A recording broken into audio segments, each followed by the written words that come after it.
Dah. Assalamualaikum warahmatullahi wabarakatuh. Khususnya kepada Bapak Jokowi yang saya hormati.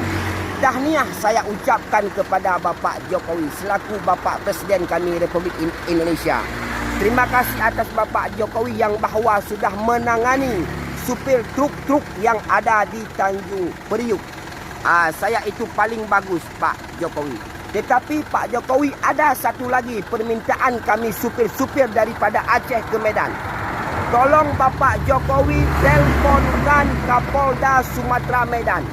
Kami cukup meresahkan dari Aceh ke Medan banyak pungli, banyak bajing loncat yang mengambil barang-barang kami dan pungli-pungli liar. Itu meresahkan kami masyarakat supir-supir yang kekurangan ekonomi, yang dengan gaji supir yang sangat rendah, tetapi dengan ada punglinya di Tanjung Beringin, di Tanjung Pura, meresahkan kami supir-supir truk lintas. Tolong Bapak Jokowi telefonkan Kapolda Sumatera Medan. Terima kasih atas bantuan Bapak Jokowi. Terima kasih atas bantuan Bapak Jokowi. Itu yang saya dapat kami sampaikan dari supir-supir truk dari Aceh ke Medan, dari Medan ke Aceh. Terima kasih Pak ya.